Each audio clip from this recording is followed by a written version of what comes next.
We hope you enjoy the following video presentation sponsored by the C.S. Lewis Foundation.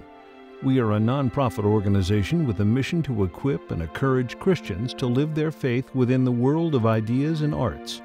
To help us continue to host events and make videos like this one, please make a donation after viewing the video by going to www.cslewis.org or clicking the link below. Thank you. To introduce Caroline Cox, Baroness Cox, I'm going to tell you quite a bit of her story here. Won't take too long, but it is a remarkable story. She started out her career as a registered nurse. Not long after that, she married her husband, Dr. Murray Cox. They were married for 38 years until his death in 1997. They started a family of 3 children. After the family was well started, she returned to school, this time to London University, from which she earned a first-class honors degree in sociology, and then the master's in sociology as well. She went on from that to become lecturer in sociology at Polytechnic in Northern London, then principal lecturer in sociology, then head of the sociology program. She was given the charge of she became director of Nursing Education Research Unit at Chelsea College, University of London. She became an honorary fellow of the Royal Society of the Royal Society of Surgeons. In 1992, she was the founding chancellor of Bournemouth University in Dorset. Amazing responsibility, a founding chancellorship. Along the way, she was named to the peerage of England. She became Baroness Cox through the recommendation of Prime Minister Margaret Thatcher in 1982. In subsequent years, she's been a member of the House of Lords. She is one of the most active debaters in the House of Lords on the side of concern over many various humanitarian aids projects, and she is a deep concern for forgotten conflicts in Africa. And in fact, we switched her talk with us yesterday to today in order to facilitate her ability to be part of a House of Lords debate in Parliament just yesterday, so that we're happy to have her with us today. She's the author of 10 books and quite a voice for many different humanitarian and political causes here in the UK.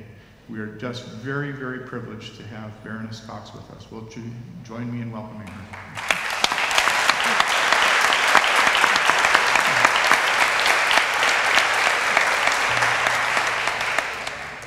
Well, this is the day the Lord has made. Let us rejoice and be glad in it. And I do indeed rejoice, and I'm glad to be here, and I'm so grateful that you did kindly adjust your program so I could be here today, because as you heard, at short notice a debate came on in the House of Lords yesterday on religious freedom, and I was passionate to speak about northern Nigeria. I'm just out of northern Nigeria. I will be talking about that in a moment or two, but no one else really talked about the situation in northern Nigeria. It needs so much prayer and awareness. It's a hidden persecution.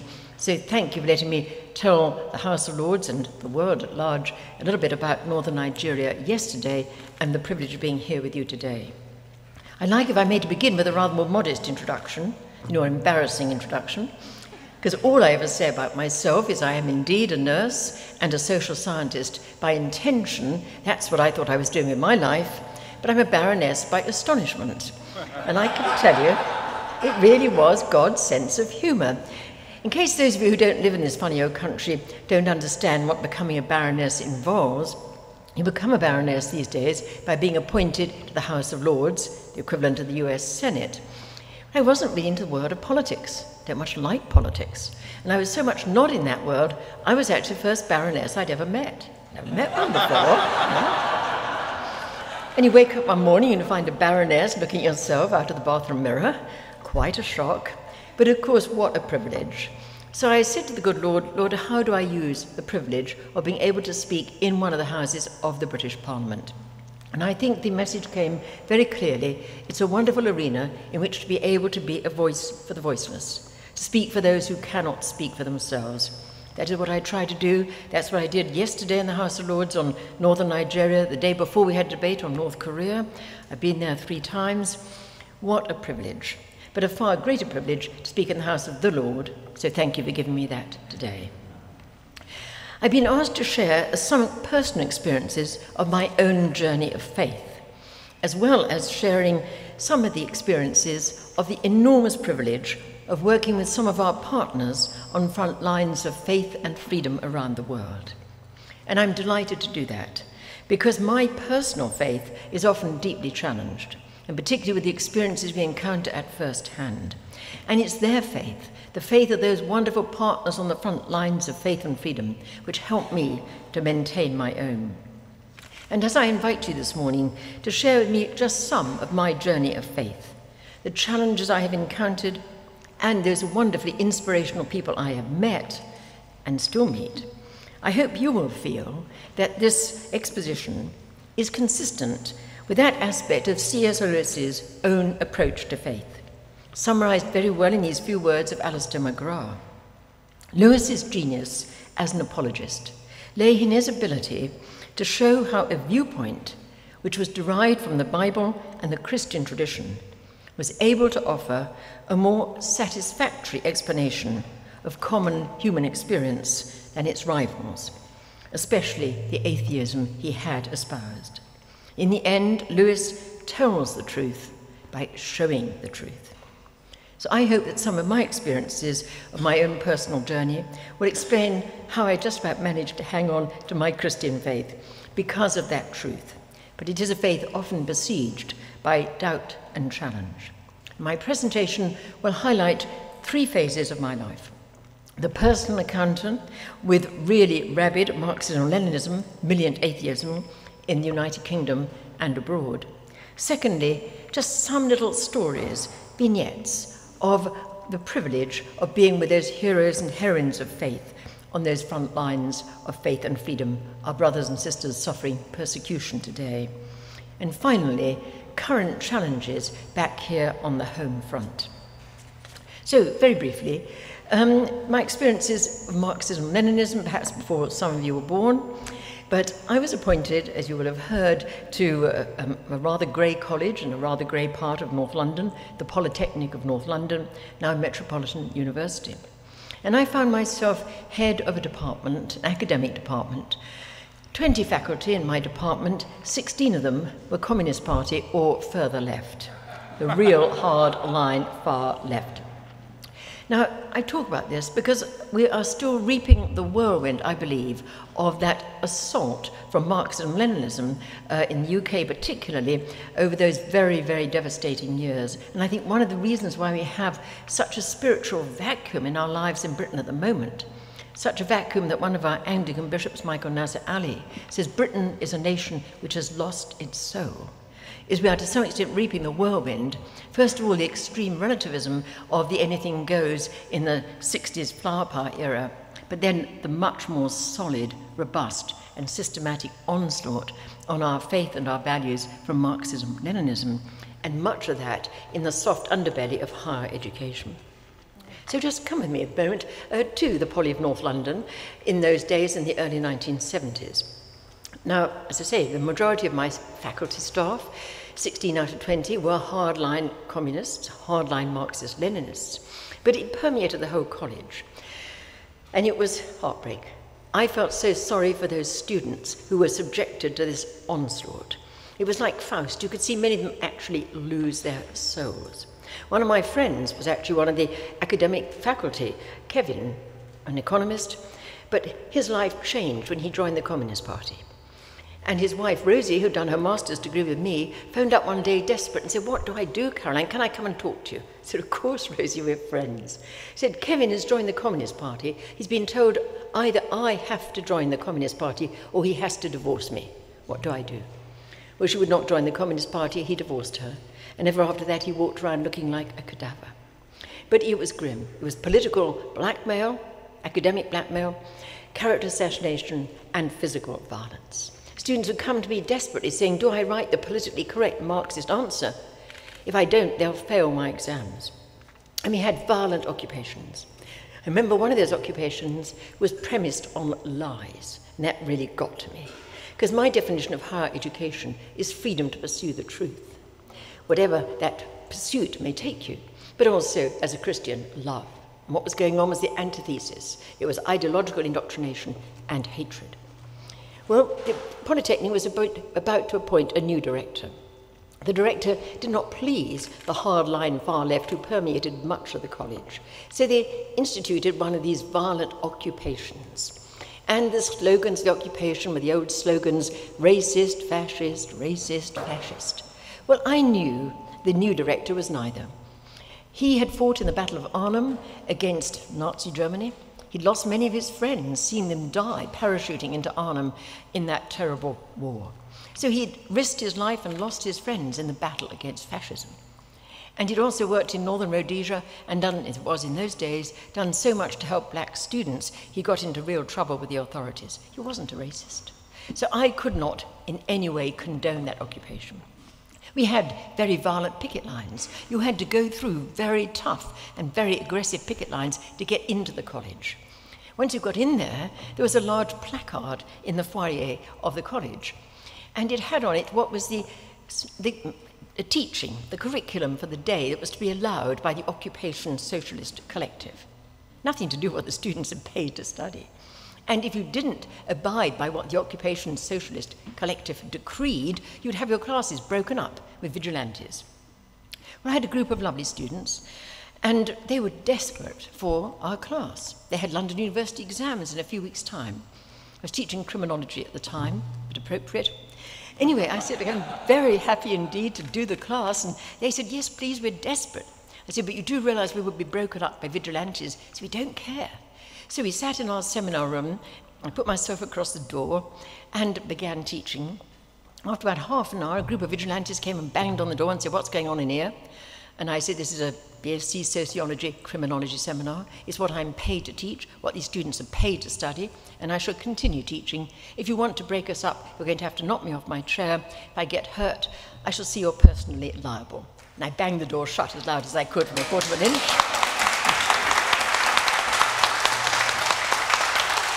Well, they shouted through that shut door, we'll be back, dearie.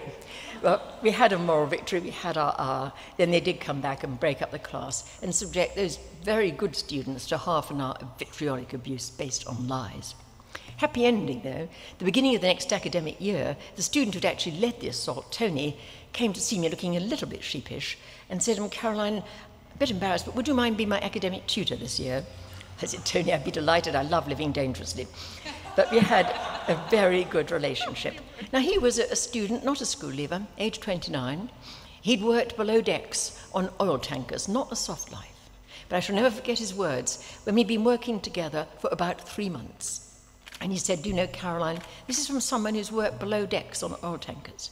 And forgive my language, I won't use the four-letter word, but he said, do you know, Caroline, it takes a lot of courage to ask to have you as a tutor. All the final year students would like to have you as a tutor, but they dare not ask because the other staff will fail their exams. That was our degree of that, and that's the real story. I fought that battle for 9 years. In the end, wrote a book about it with the rather uncompromising title, The Rape of Reason, The Corruption of the Polytechnic of North London. Because I knew what was happening there wasn't only happening in my department. It was happening throughout much of higher education and many seminal courses like social work training, teacher work education. And so we are now reaping a whirlwind of a generation of students, many of whom were actually ideologically converted in those days. And you could see their faces change. And you could see, remember to this day, the physiognomy of hatred. Ironically, the same time or just after that, the Soviet Union turned very ferociously on Poland. You might remember, some of you, in the early 1980s, Lech Walesa began a solidarity movement in Poland. By that time, I had just become a baroness. Become a baroness, you're asked if you'd be a patron of organizations. The first invitation to be a patron came from one of the responses to Lech Walesa's cri de coeur, SOS for help, because he knew the Polish people were going to have a very difficult time. The response was the establishment of Medical Aid for Poland Fund in Britain. They asked if I'd be a patron, and I said, honoured, delighted, but I don't just want to be a name on the writing paper. I want, if I can, to travel on those trucks, to make sure the aid gets through, and to be able to come back and say, I've been, I've seen, this is how it really is.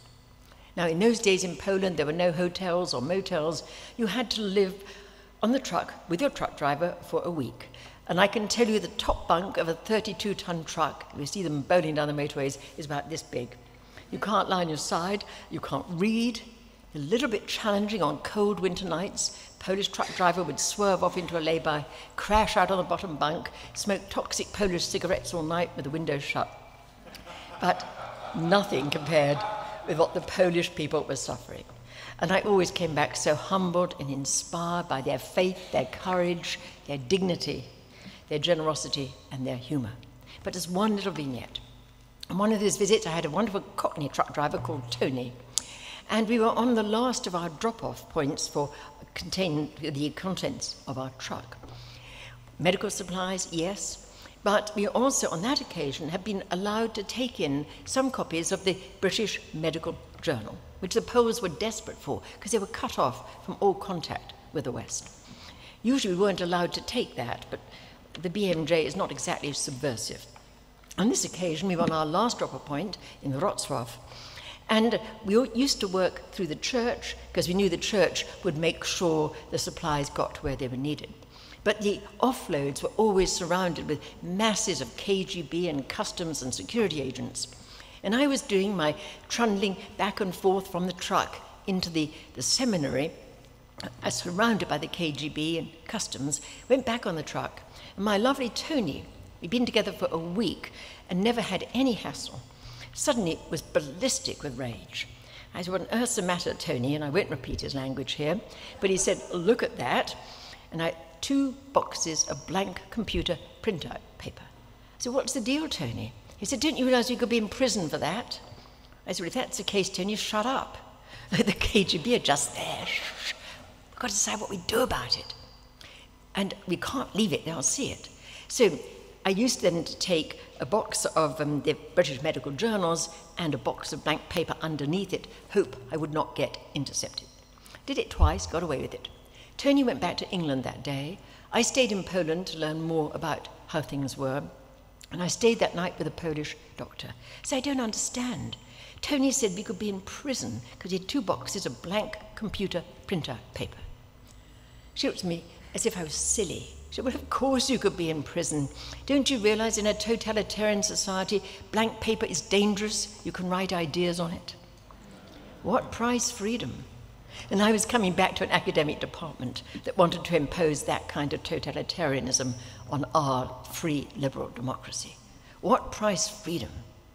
But we do have freedom, and it's so precious, and we must celebrate it, and we must use it for those who do not have freedom.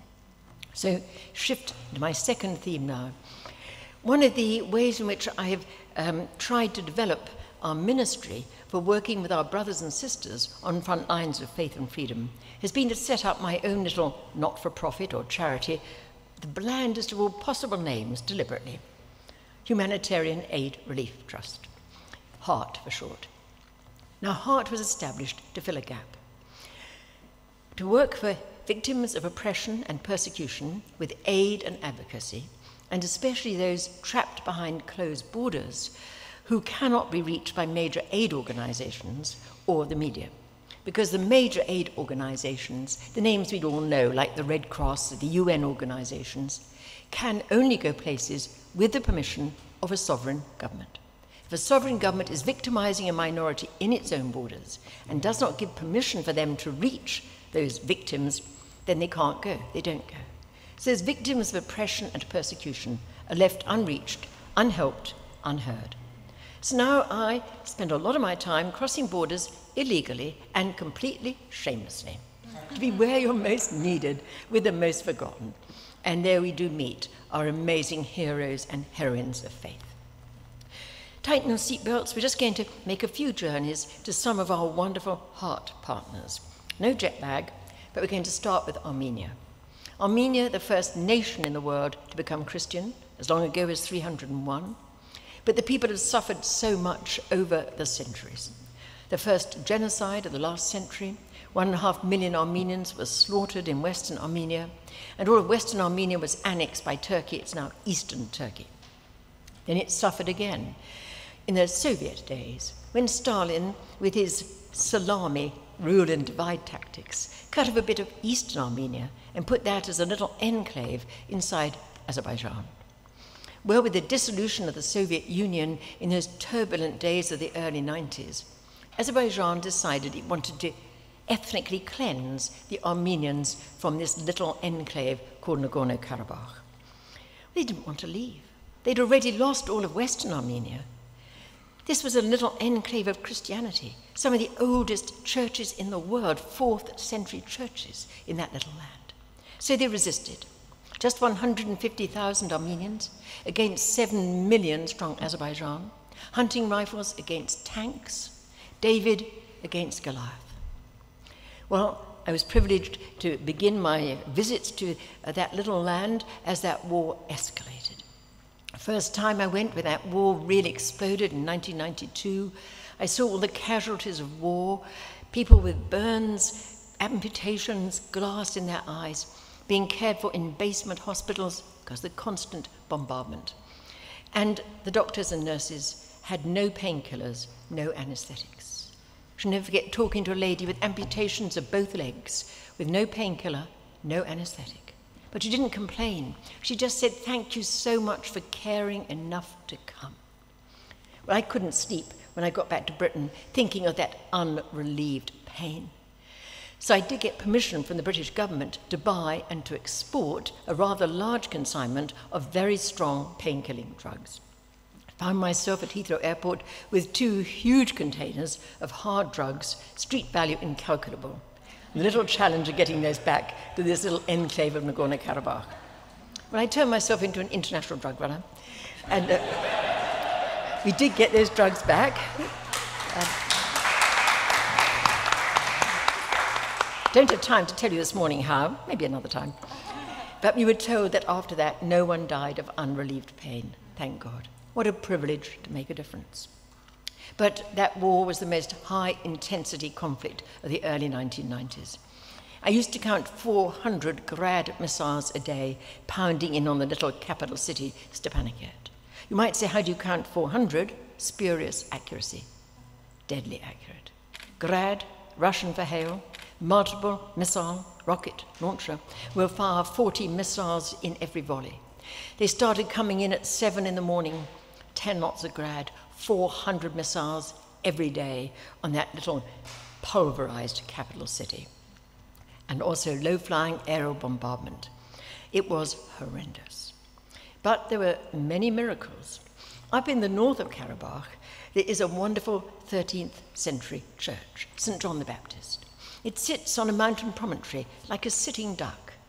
Azerbaijan, as I'm afraid so often is the case, was determined to destroy all the holy places. The first thing we'll always destroy was the church. They were determined to take out this one of Armenian Christianity's most sacred churches. Sits on the mountain promontory. Again and again, Azerbaijan aircraft flew over, dropping sticks of bombs directly onto this historic church. Again and again, a divine arm brushed them aside.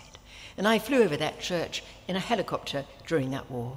And the monastic outbuildings as near to the church as that wonderful west window is to us, just meters away.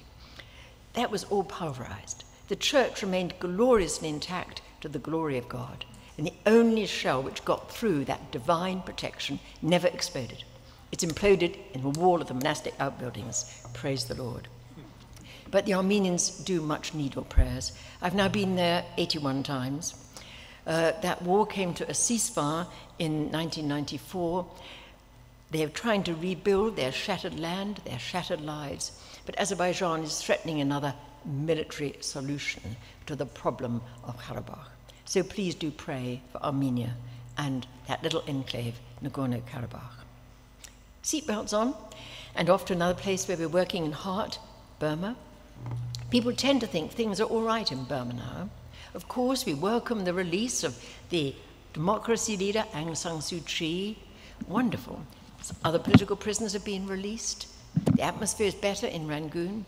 But for the ethnic tribal groups around the periphery, it's a very different story. The Burmese army is continuing to attack the ethnic national groups. The Kachin, who are predominantly Christian, we were across the border illegally in Kachin state last year. 100,000 have had to flee from aerial bombardment and for ground troop offensives and atrocities by the Burmese army. 100,000 living in destitution. The Shan people, the Buddhist people, were across the border in Shan state just 3 months ago. Similarly, hundreds of thousands forced to flee by the hate of the Burmese army, the atrocities, rape as a weapon of war, and the constant military offensives. And the Rohingya Muslim people are also suffering sustained attacks. It is a land of enormous suffering for the ethnic national groups. But you meet again wonderful miracles of grace. We've been with the people again and again as they've had to flee from that shoot to kill policy. You have 3 minutes to run, just carry what you can and flee on. The phrase occurred to me when I was there 3 years ago. When you run for your life, where do you run? You just have to run on the long road to nowhere, either hiding in the jungle or to the huge camps for those who've had to flee abroad in order to survive. But you meet amazing miracles of grace. In one of those camps, a huge camp on the Thai-Burma border, there's a wonderful Baptist pastor, and he has changed that place of, thank you. Am I deafening you? Can you hear all right?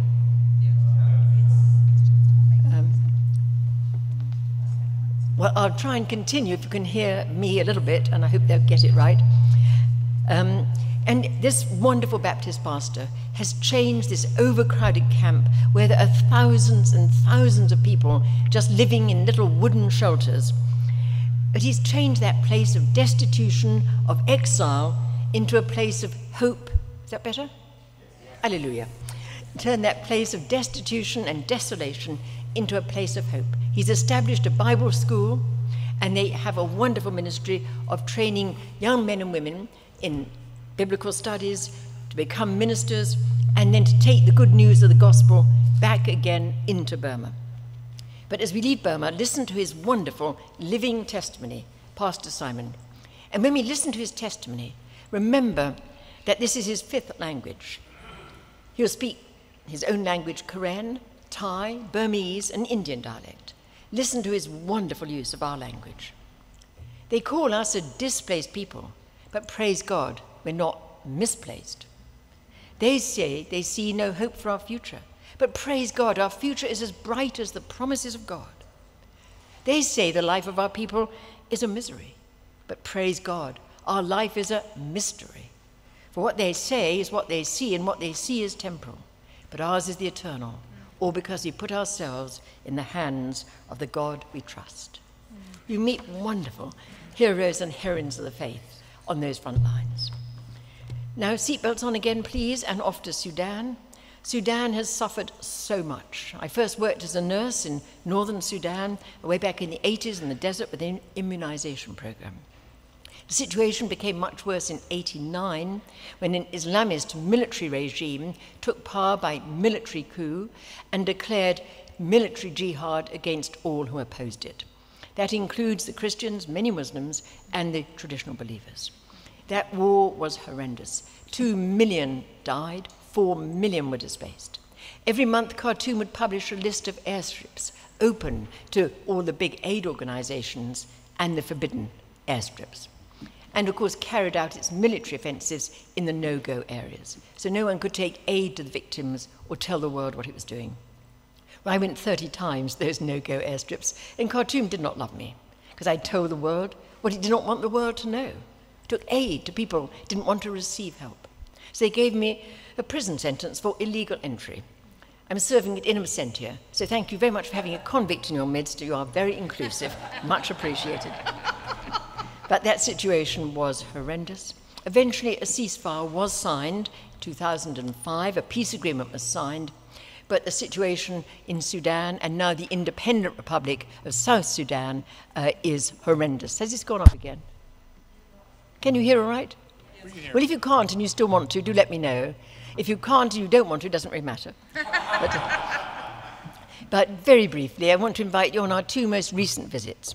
One to the Republic of Sudan, the Old North. Since South Sudan got its independence, the Republic of Sudan is now its independent northern nation called Republic of Sudan.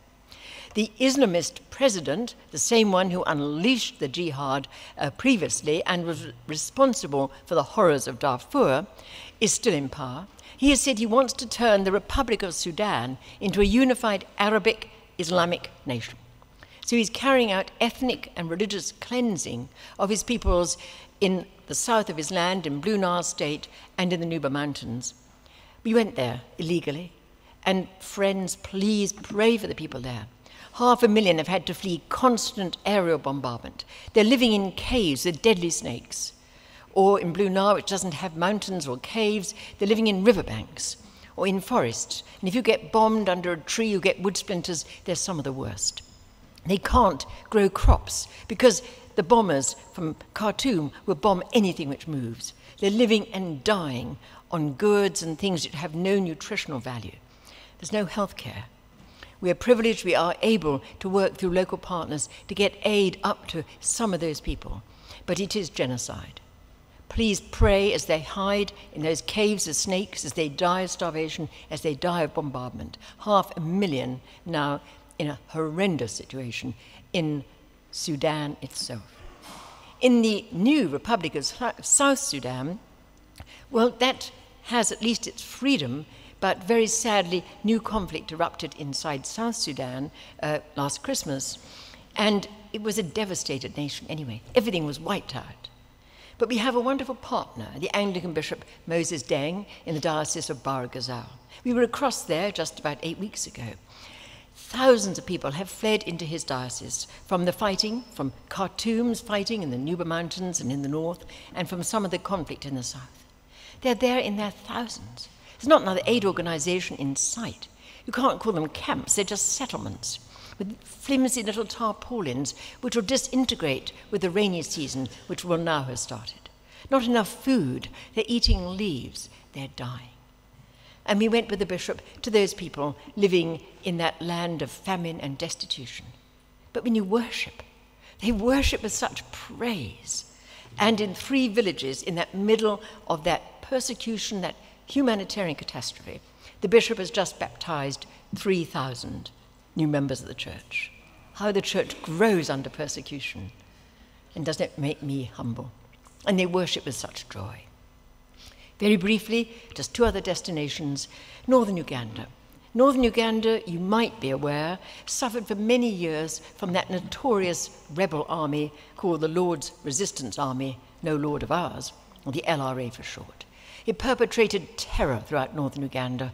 20 million were displaced, but one of the worst things was they abducted at least 25,000 children and forced them to become child soldiers. Their stories are horrific.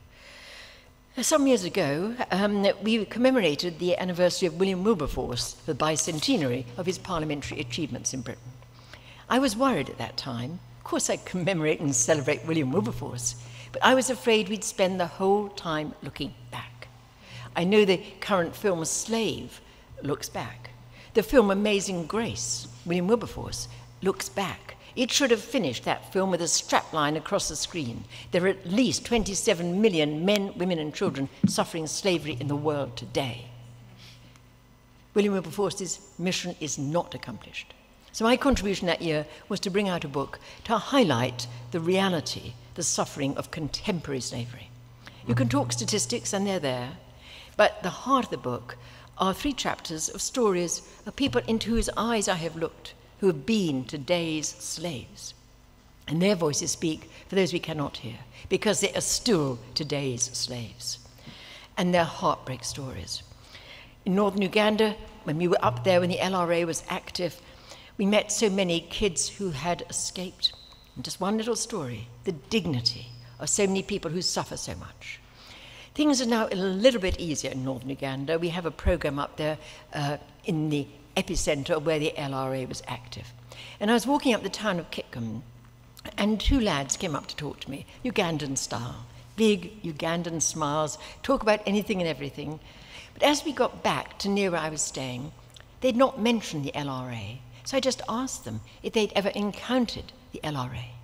Their faces changed. They wouldn't have told me if I had not asked. They were not on a sob story or a sympathy track. But they then did tell me. They said, yes, they had both been captured by the LRA. They'd both been abducted, force-marched north, beaten, humiliated, kept hungry, then given live ammunition, taught how to use live ammunition, had to use other kids for target practice. And then their best friend tried to escape. He was recaptured. He was staked on the ground, and they had to cut their best friend to death. And then Justin, the older lad, broke into tears. He said, but the worst thing for me is that after I escaped, they killed my dad as a punishment. So I go around feeling guilty for the death of my dad. By this time, he was in tears. Now, I had my colleague with me who'd been a chaplain in the Royal Navy for 20 years, David. So I went and found David, and I said, David, I think there are 2 young men here whom you'd like to meet. They had a wonderful time of prayer and reconciliation and absolution and healing. And Justin and Dennis, they were aged about 13 and 15, left looking much happier. And as they left, they said, if you like, we could write our testimonies. I said, thank you, that would be wonderful. So we came back the next day from our orphanage. There they were in their best clothes, their testimonies beautifully written. And as they read their testimonies, I could see on the last page figures. I thought they're going to ask for money. I wouldn't have minded if they had. They need money for education, for a future. But I couldn't have been more wrong. As they read those testimonies, and Justin read again about the death of his dad and broke down in tears, and they got to the final page and those figures. I couldn't have been more wrong. Those figures were not a request for money. They said, we want to give you a gift. This is our gift to you. And those figures were their favorite verses from the Bible. Their gift to us. What dignity. Kids who have suffered so much want to give us a gift. We said, do you have your own Bibles? They said, no, we have to borrow. So David and I got our own Bibles. We gave them our Bibles, of course. And they, like giving them a Christmas stocking. They couldn't wait to go through those Bibles, looking through those favorite verses. Their gift to us. What dignity we meet on the front lines of faith and freedom. Our final place of visitation, Nigeria. Spoke about this yesterday in the House of Lords. The persecution going on in northern Nigeria is horrendous. You may or may not have heard on your press about the kidnapping of those girls from that school. Horrendous. But what we haven't heard, when we were up there in those northern states where the conflict and the atrocities have been perpetrated, 1,800 people have been abducted this year before those schoolgirls from Chibok. And since then, another 60 girls, another 31 boys. There are daily attacks on Christian villages. It is a real reign of terror out there. If anyone would like, I can send you a copy of the debate in Hansard or our press release, because it really does need your prayers. But amongst that, messages of faith and love. There are very good programs for the churches in places like Jos, which has suffered 2 lots of bombs and 150 people killed this year. But Christians are reaching out to Muslims, trying to build confidence, friendship, trust, to bridge the gap, and to help them, we hope, to resist the militant Islamism of Boko Haram, this terrorist organization that is creating this reign of terror. And also miracles of grace. Our partner out there in Jos is Archbishop Benjamin Koshi. And he is the Anglican Archbishop of that diocese. He has a lovely wife called Gloria. She's one of my heroines. Whenever there's an attack on a village and people have lost everything, Gloria will get together, the other women in her church, they'll get together, rackety-packety bus, they'll fill it with clothes and cooking pots, the things you need when you've lost everything, and drive down, rainy season and all, to the women and the families in the epicenter of that jihad conflict. My nickname for her is Gloria in Excelsis. She is one wonderful lady. But about 4 years ago, I had a terrible email. Militants had gone to the Archbishop's home to kill him. He wasn't there, so they beat up his younger brother, and they took my beloved Gloria. They gang raped her.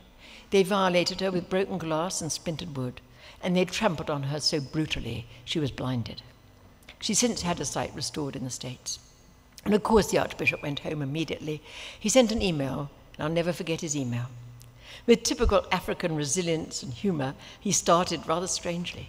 He said, "I've now been home 24 hours, and I've had time to sit and think and pray." And I had a laugh. Because I remember when I was a little boy, my mum used to pray so hard I'd be a Christian. And I know when churches in Nigeria get into trouble, churches in the West pray for us. So maybe we should get into trouble more often. Then he turned serious. He said, "I've just come back from the hospital. My beloved Gloria was able to sit to receive Holy Communion. And we had a wonderful time of prayer and worship together. And we just praised God we'd been found worthy to suffer for his kingdom. And we prayed that all of Gloria's pain, anguish, and humiliation would be used for his kingdom, his glory, and the strengthening of his church." My friends, we've just been in northern Nigeria. We've been in so many of those churches that have been burnt. Hundreds of churches have been burnt. But whenever we go into those remains of those churches, I'm reminded of a time some years ago when I was in Orissa in northern India, when Christians had been attacked. And I was walking through the remains of the churches, the burnt bricks, the splintered glass, the burnt cross or crucifix, whatever, the crushed nativity figures, the slashed Bibles. And the thought came to me, there's no other faith tradition in the world today that suffers such systematic onslaught on its holy places as Christianity. And the phrase came, "the very stones will cry out." I thought, oh, Caroline Cox, another book has just been born. I wasn't looking to write another book. It's a book that had to be written. I wrote it with my good colleague and friend Ben Rogers. But the message of the book is very special. We've been through so many of these devastated churches. But, you know, even when a church has been destroyed, as so many have in northern Nigeria just in recent days, within hours, the people will be back worshipping in those churches, in the ruins. So yes, the stones cry out, but they cry out with worship. The churches are destroyed, but the church lives and the church grows. Think of Bishop Moses confirming 3,000 people in the devastation of South Sudan. And the church loves, to go back to your wonderful message of love. We never find hatred or revenge. We just find love, love, love. And that is the message of the book, of the very stones cry out, with worship and with love. But as we leave Nigeria and come to my final point, one of the messages that Archbishop Ben Kwashi, our wonderful hero, Gloria's husband, gave us in one of our recent visits was this message. If we have a faith worth living for, it's a faith worth dying for, and they are dying in their hundreds. Don't you, that's us, compromise the faith we are living and dying for. My friends, we are compromising that faith they are living and dying for. I speak for Britain. Here in Britain, we've already allowed Sharia law and Sharia courts. There are over 80 that we know about. They should not be here. The inherent gender discrimination against women in those Sharia courts is causing Muslim women in this country to suffer in ways that are 1,000% unacceptable. Well, thank you, yes.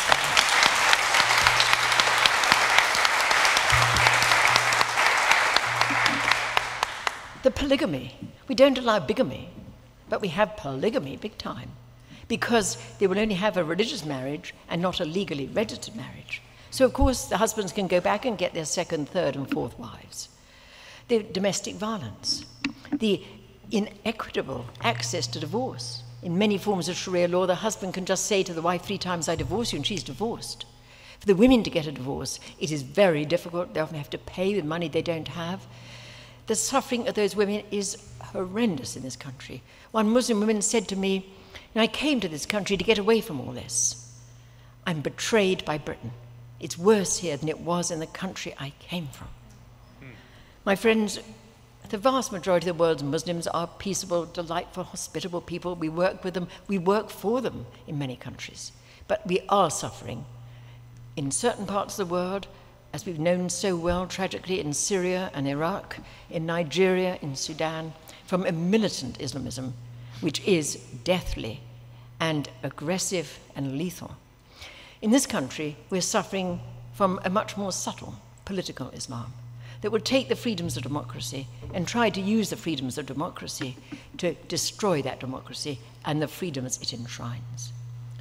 My friends, I fought one form of totalitarianism in Marxism-Leninism. My fear is that we're having another real threat to freedom and liberal democracy in our country today. And I could describe in many ways, and I have a separate story, about the threats to our liberal democracy from the growth of political Islam, but it's most powerfully manifested in the growth of those Sharia courts, which should not be allowed in this country, threatening that fundamental principle of one law for all, and causing unacceptable suffering to many Muslim women in this country who live, many of them, in fear and intimidation in closed communities. We do have a real responsibility to remember Archbishop Ben's words. They're living and dying for our faith. We mustn't compromise the faith they are living and dying for. When we were with him, and just more recently, last year, he added an extra paragraph to that warning. He said, if you don't fight these battles now, your grandchildren are going to have to fight the battles you've not had the courage to fight. My friends, I'm blessed with 10 grandchildren. I don't want them to have to fight the battles I've not had the courage to fight. We have freedom, which is so precious. We have relative plenty. We have a wonderful spiritual, cultural, and political heritage. I believe we have an obligation to pass on that precious spiritual, cultural, and political heritage for which so many people have died, are dying today. We must pass that on undiminished to our children and our grandchildren. The challenge is for us. The time is today. Pray God we may be worthy of those brothers and sisters giving their lives for our faith with dignity, courage, miracles of grace and love around the world. And we may be worthy of passing on our own precious heritage in our own lands where we still have freedom. Thank you for letting me share a little of the pain and the passion today.